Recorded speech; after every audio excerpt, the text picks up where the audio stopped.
Ah, yes, Odin Sphere. Another one of those games I played when I was like 15, mostly because the graphics were pretty, but of course I never actually finished it because, well, I was a stupid teenager. I distinctly remember getting stuck somewhere in Oswald's chapter, which, if you know, it's pretty far into the game, but I probably got too lazy and did not grind for the final boss of the chapter. So yeah, this is how it went like 15 years ago. But thankfully, Vanillaware re-released the game in 2016 with upgrades in, well, basically everything, so now I can finally go back, finish it properly and snag that sweet platinum trophy. So what's up my little trophy elves, it's your boy FlareonXIII and today I'm inviting you on a journey through the magical world crafted by George Kamitani's big brain. Odin Sphere Leifthrasir.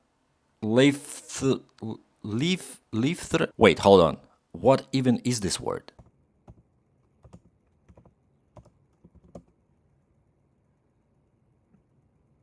Okay, now I get it.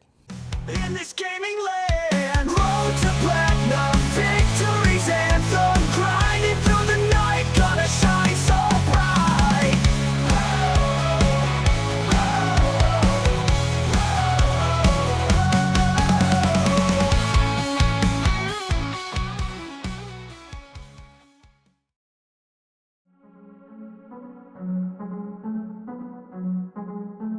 So, why did I even remember about Vanillaware and Odin Sphere in the first place?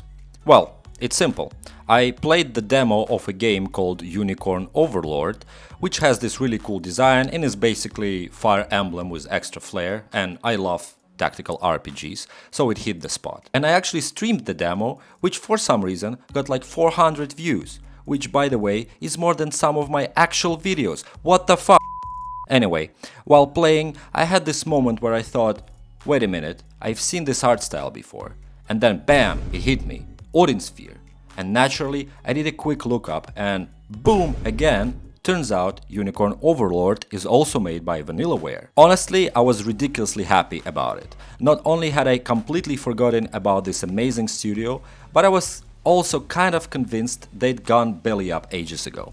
So imagine my surprise and relief when I realized that they are still alive, kicking and cranking out more of that glorious hand-drawn goodness. Ah, but of course you, my endlessly curious and knowledge-thirsty viewers, are probably wondering what's Vanillaware and why are you so obsessed with it? And okay, since you are clearly dying to know, let me drop some Vanillaware history knowledge on you. So, this dude, George Kamitani, had been grinding in the gaming industry for years. Back in the 80s he worked for Capcom as an artist and designer, but like any ambitious guy, he decided to take a swing at being a game director. He got a spot at Atlas Kansai branch. There he began working on his own game called Princess Crown. Sounds awesome, right? Well, not so fast. The game went through so many changes that it basically turned into something completely different from Kamitani's original vision, and it flopped hard financially. And even though critics eventually praised it for its gameplay and story, the fact that it actually got released at the very end of Sega Saturn's life cycle hit pretty hard. So rough, in fact, that Atlas Kansai went completely bankrupt and Kamitani and his team supposedly got blacklisted from the industry forever. But Kamitani, he didn't give up. He freelanced as an artist for about 4 years, hustling until he redeemed himself and created the early foundation of Vanillaware. They went crawling back to Atlas, again, LOL, and they kinda accepted them, so that's cool, and eventually moved from Tokyo back to Osaka. And thus, Vanillaware was born. And actually, fun fact! They named the company after vanilla ice cream because of its timeless popularity.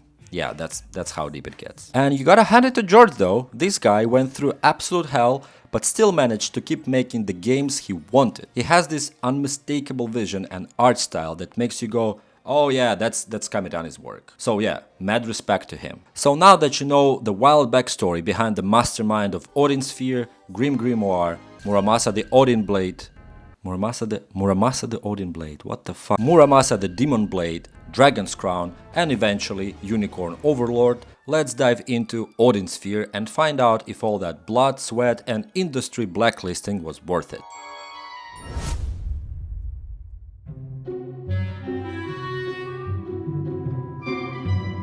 Alright, so here we are, lost in the magical world of Erion, which is loosely based on Norse mythology. And when I say loosely, I mean completely off. You know, there's just a couple of names, and basically that's it. And I'm saying that knowing jack shit about Norse mythology, but it still feels kinda off. It's like they wanted to adapt Norse myth, but were scared they got sued by Finland for copyright. And guys, Finland doesn't even exist, so don't worry. Anyway, we got these 5 characters, each with their own story that takes place at different times in the overall saga.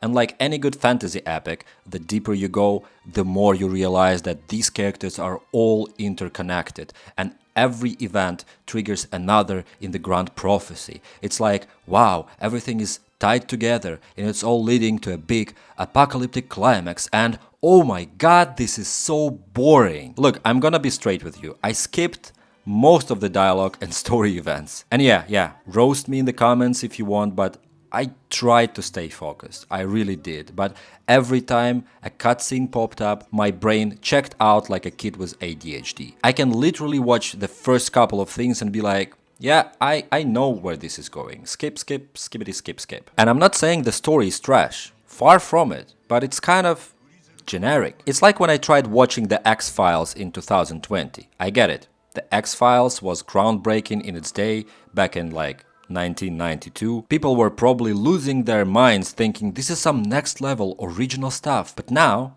after decades of shows and movies built on that foundation, it feels like rewatching a basic blueprint.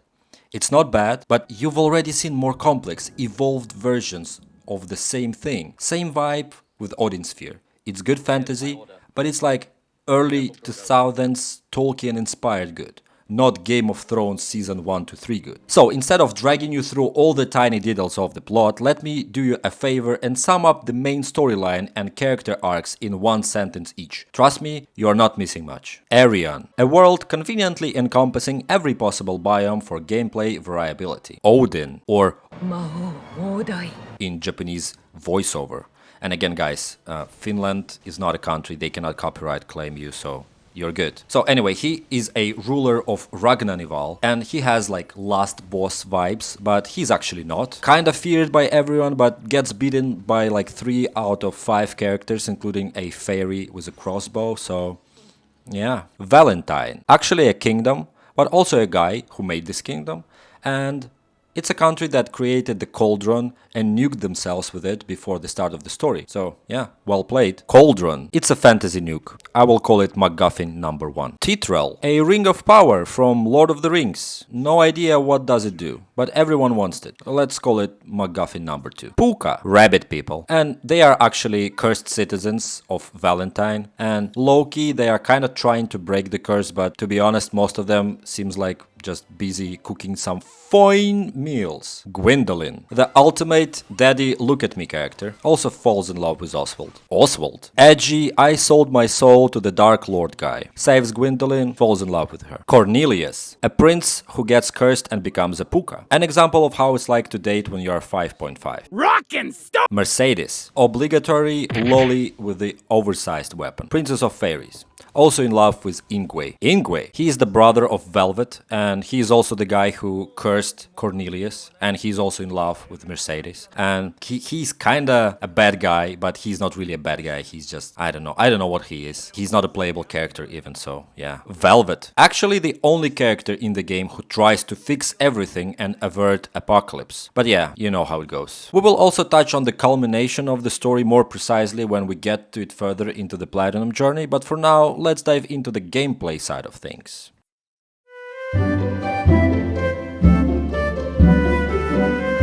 Alright, so the combat system is what you would expect from a 2D side-scroller beat 'em up. It is pretty smooth, and from what I've heard, it is much better in the remake than it was in the original PS2 release. In any case, you can definitely pull off some nice and cool combos with most of the characters without much effort. You'll deal damage, watch numbers fly, and you get that sweet endorphin rush you've been chasing. And believe me, you'll need it because you'll be doing this for hours and hours. The game has 5 playable characters, each with its own weapon or ciphers special magic weapons that can absorb phosons, or, well, souls of your dead enemies, and get stronger. And each character has a unique playstyle, so let's break them down. Gwendolyn wields a spear and also deals ice-based magic attacks. Can do some sick aerial combos and also can glide. She is not my favorite, but she is very easy to use, which is probably why she's the star of the very first chapter. Beginner friendly and hard to mess up. Cornelius wields a sword and also uses electricity magic. Probably my least favorite character because he lacks some solid DPS skills that the other characters have. Most of his spells are AoE, but what really matters is a single target DPS during boss fights. Mercedes got a crossbow and the ability to fly indefinitely, which is just cheating. And honestly, she's probably the most broken character in the game. You can spam her fire crossbow as fast as you can mash the button, and occasionally you have to land to reload. One skill is all you need with her, super brain dead gameplay, but oh man, it's satisfying watching the screen light up like a Christmas tree. Oswald wields a short sword, quite fast, and can go full guts mode to become even faster and stronger. Probably the strongest character across all 5. And finally, Velvet wields fire chains. Kinda gimmicky, has a lot of skills where she swings on her chains and deals damage. Not a big fan of her gameplay, but she's quite strong and can place fire pillars that deal massive damage. So as you can see, the characters are pretty unique, and I can definitely say that a lot of thought was put into the combat system, but not as much as in the next gameplay mechanic, which is crafting. So crafting is definitely a mechanic that can be easily overlooked completely in many games, but not in Odin Sphere. Because crafting here is first of all primary source of your XP, and secondly, it will save your life multiple times in hard boss fights. And essentially crafting can be divided into 3 activities: alchemy, gardening, and cooking. Alchemy is the process of making potions. You will need an empty bottle and literally any other item in the game. You can even stuff unneeded equipment there to get an overload potion that gives you a damage boost. But most of the time you will be crafting HP potions and magic potions. For that you will also need to find mandragoras, small funny guys that are hiding in the ground. There are 5 of them, each with its own unique potion effect, from antidotes to firestorm in a bottle. Next we have gardening. You can find and plant a lot of different seeds in the ground, and by feeding them phosons, lost souls, from your weapon, they will rapidly grow and ripen. You will start with raspberries and avocados and gradually start just plainly grow sheep on trees. And this is actually will be your primary source of XP. Everything that you eat will provide experience. At first, a couple of raspberries and avocado will be enough to give you 2 or 3 levels, but the more you progress, the more complex and rarer food you will need to consume to keep leveling up. And man, there are so many small gimmicks here.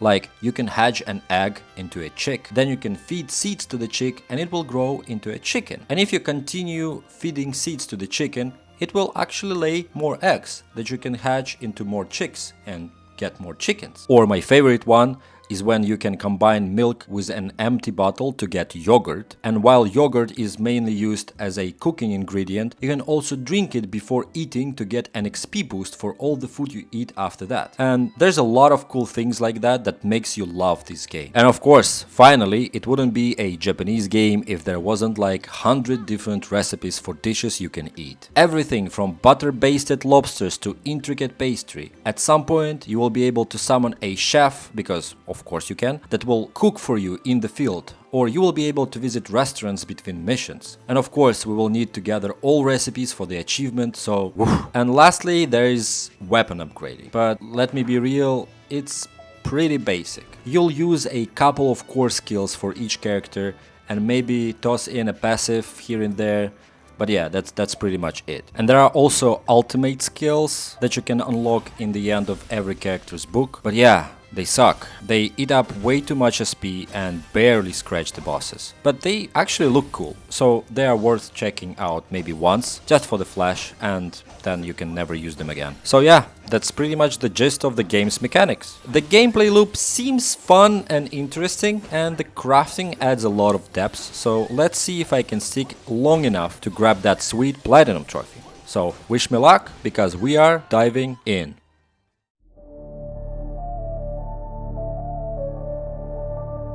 Alright, so right off the bat, the platinum is not that hard until maybe like 90% into it. I mean, we will get roughly 80% of the achievements just by playing the game, so yeah. The game has 48 trophies and the majority are just handed to you for completing each character's story. You'll get 4 trophies per character, 1 for finishing the prelude, 1 for chapter 3, 1 for chapter 6, and 1 for the epilogue. It's pretty generous, honestly. And if you're thorough enough, finding all the hidden chests, and there's usually maybe 1 or 2 per chapter, you'll unlock all the skills and it will net you an extra achievement per character. That's about 25 trophies just for playing through the story. So yeah, easy peasy. But we're still gonna quickly go through that just so we are on the same page. So let's go. So before we start the actual game, we're also introduced to our meta narrator Alice, a girl who is reading the books about the characters of the game. This is actually a good mechanic as it kinda gives you an opportunity to smoothly switch between characters in the future in a form of a free play mode, in case you need to grind more levels or if you need to explore more. So as the first book we start as Gwendolyn, and shortly after completing the tutorial we'll also get Erion memo for acquiring our first text collectible.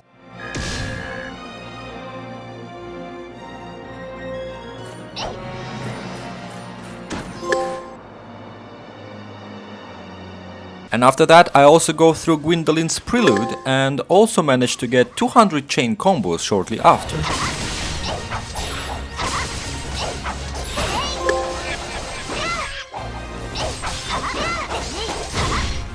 And as I said, you can get some sick aerial combos with Gwyn, so it wasn't a big deal. And somewhere around chapter 2 we also acquired 10 text for Erion handbook.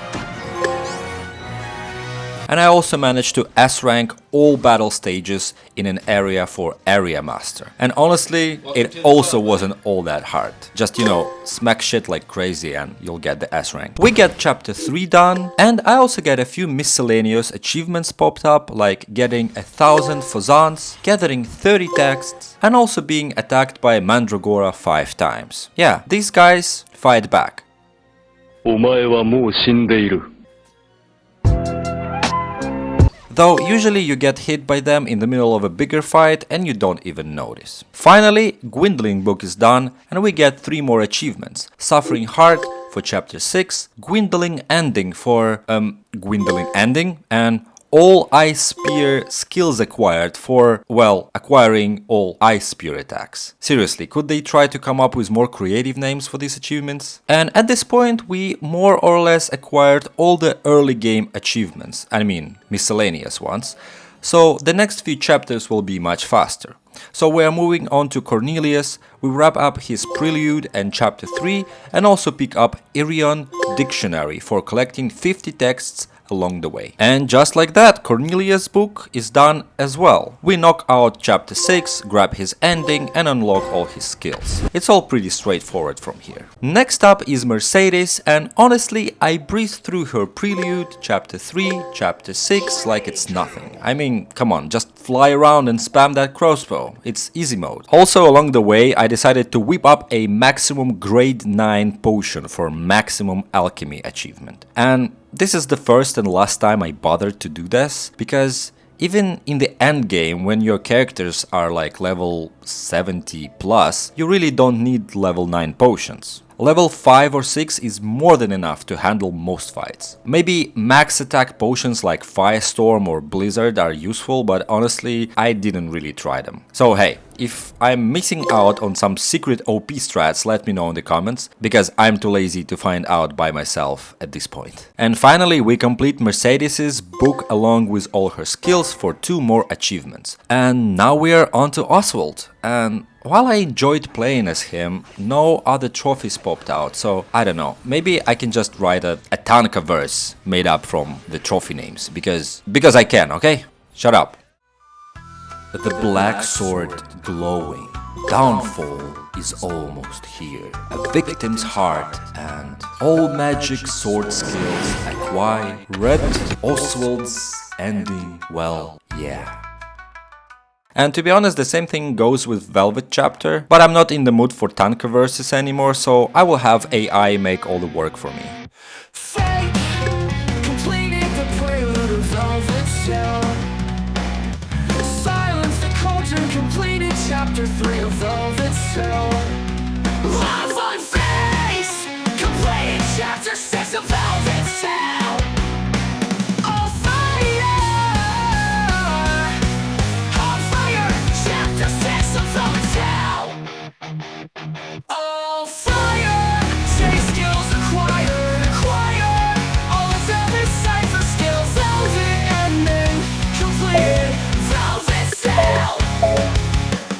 Alright, and well, with me fooling around a little bit, Let's fool around a little bit.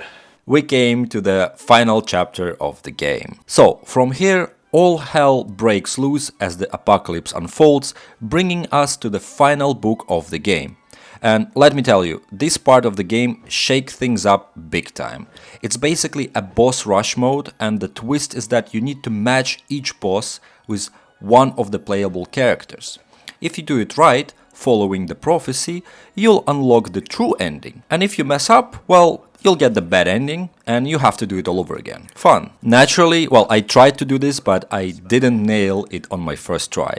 I think I got 1 out of 5 fights correct, which was Velvet versus the Cauldron, because it's like obvious. But to be fair, I think the game expects you to fail the first time, or maybe even the first few times, because even if you read the prophecy closely and really follow the story, which, let's be real, I didn't, there is no way you could predict all the matches unless you're a mind reader, because some of the matches hinge on plot twists you don't see coming. As a small consolation, you get some unique cutscenes by mismatching characters with bosses, though not for every combo. Anyway, after a couple of tries, I finally managed to match everything correctly, and here's how it goes. So the first fight is Cornelius versus Darkova, and this fight makes sense because Darkova is actually Velvet's cursed brother, Ingwe, the same guy who cursed Cornelius and turned him into a puka in the first place. And also fun fact, Ingwe also has a thing for Mercedes, but we'll get to that later.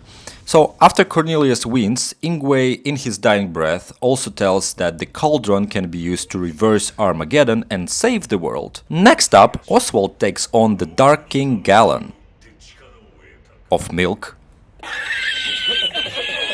The prophecy says Galen can only be defeated by his kin, and guess what? Oswald learns that he's actually Galen's grandson, so yeah. Very convenient, and this of course fulfills the prophecy and Oswald takes him down. Now here's where things get spicy. Onyx, the Fire King, is prophesied to die at the World Tree, Yggdrasil. And well, his grand plan is to burn down the fairy forest because, well, basically he doesn't know where Yggdrasil is and he's like, okay, I'm just gonna burn all the trees in the world and maybe I can get Yggdrasil by chance. But the kicker is Mercedes's real name is Yggdrasil.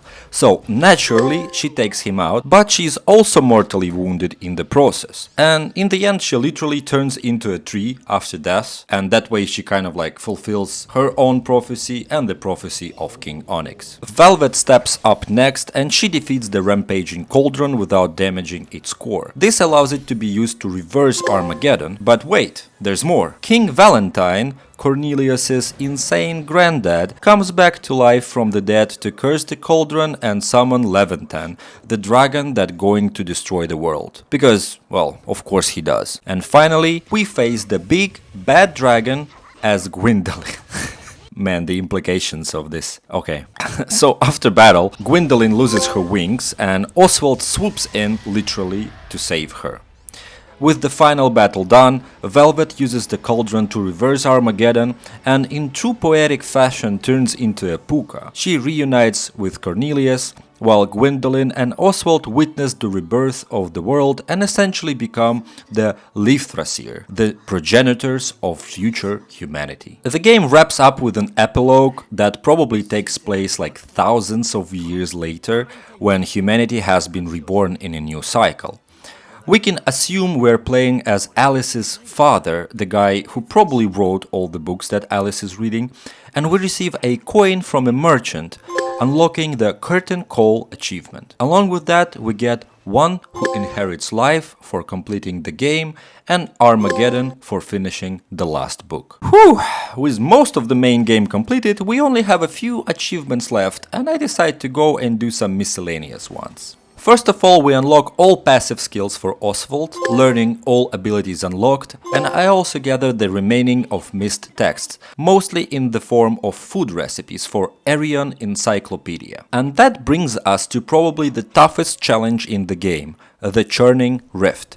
This bad boy is a 30-stage boss rush mode that throws every boss and mid-boss from the game at you. It unlocks after you complete the game for the first time, so naturally it's there to test your patience and at some point your sanity. I went in using Oswald, who I think is one of the strongest characters overall, plus I felt the most comfortable with his skills and abilities.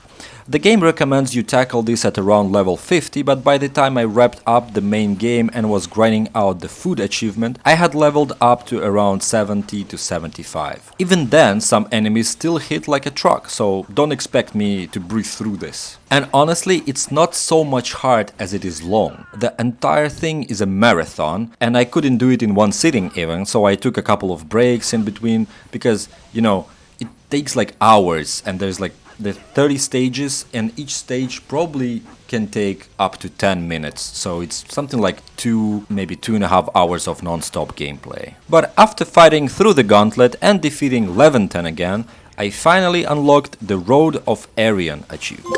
Whew, the grind was real, but totally worth it. And now for the real deal, the food. Beastie Boo Boo set. This, my friends, is the most difficult achievement in the game. Why? Well, first of all, I completely forgot to track the food I had eaten from the start, so like the genius I am, I decided to eat every single dish from start to finish. And I also decided to do it 3 times because you get bonus XP for the first 3 times you eat each meal, and I wanted to level up for the Churning Rift challenge, so yeah, I tried to do it in the most efficient way possible, but it took me a lot more time. The issue here is that you need a ton of ingredients, especially mandragoras, which aren't exactly growing on every corner. Vendors don't usually stock them, so you have to hope for random encounters in the field, which is just time consuming. I managed to find 3 out of 5 mandragoras sold at Oswald's book vendor, but for the remaining 2 I had to grind it out like a peasant in the field. And that's just mandragoras. I'm not even talking about the endgame rare ingredients like this arugula thing that is like super rare for some reason. And there's a lot more. There's like the meat, the milk. You always have to buy more ingredients, and you don't really have the ways to grind it out. The best way I found to grind things is I would just get a lot of ingredients, I would just sell them. The ones that I don't need, I would just sell them, and I would just buy the ones that I need. But yeah, it just took a lot of time and a lot of gold. So yeah, this grind took forever, like 2 or 3 days of non-stop ingredient hunting. But eventually I did it and I ate all the food. Achievement unlocked. Now, if only eating this much food in real life made me stronger instead of, you know, just fatter. Yeah. And finally, with everything else out of the way, we've got one achievement left: witnessing the super secret ending. For this, we need to replay the Armageddon chapter a few more times to see all the unique and non-unique encounters. Basically, you need to pair every character with every boss to unlock all the cutscenes. Once again, it's not hard, it's just really time consuming, because at this point of the game every boss is a giant damage sponge, and mashing the attack button for like 40 minutes straight is a way less fun than it was 50 hours ago. But hey, I pushed through, and after about 3 hours of grinding I unlocked the Blessing achievement, and the reward for that, the super secret ending, is a single frame of Mercedes as Yggdrasil with Ingwe's spirit resting at her roots, showing that they've united even in death. Aw. And yeah, it's a small thing, but it was pretty satisfying, even if it took forever to grind. And with that, the last achievement was done, netting us the shiny Platinum trophy, and yeah, mission complete.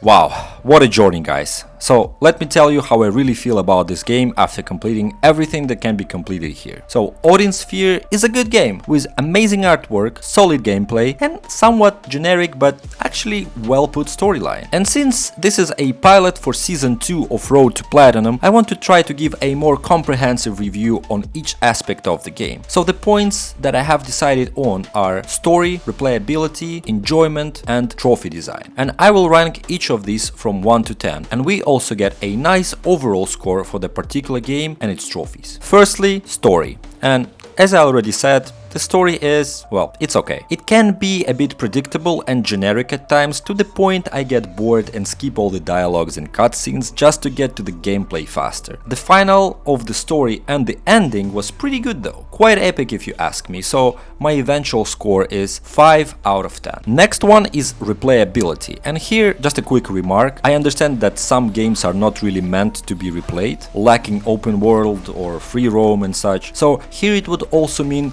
my will for playing the game after I get the platinum, because nothing says that the game is good than playing the game after you already invested like 70 hours in it and unlocked everything that you could. And here, well, I will give it a 2. After seeing everything, there's not much to be replayed here. Maybe I can come back to this game after like 10 years just to remember how it all began with Vanillaware, but honestly, I really doubt it. And like, you can continue playing and you can like level your characters up to like level 99 just to grind out everything, but even at level like 70 to 75, which is way higher than the game thinks you would be in the end game, like there's not much sense in it. There's nothing more difficult than the Churning Rift, and I completed it. That's how it is. There's no point of grinding further, and it will really take you a lot of time, and there's no particular reward for like getting to level 99. So yeah, I don't know. Only if you like the fighting system a lot, but then again, it gets pretty repetitive, especially if you have to do just the same thing all over again. So yeah. Next one is enjoyment, and it is a solid 6 for me. The artwork, crafting system, battles, all of these are quite nice and definitely add to your will to keep playing and see how can you push your characters to the limit, making them stronger. There are obvious downsides to this game, like heavy reuse of bosses and stages, but considering it was the first game of Vanillaware, I'm pretty sure they did everything that they could to diversify the gameplay. Though I would appreciate a unique final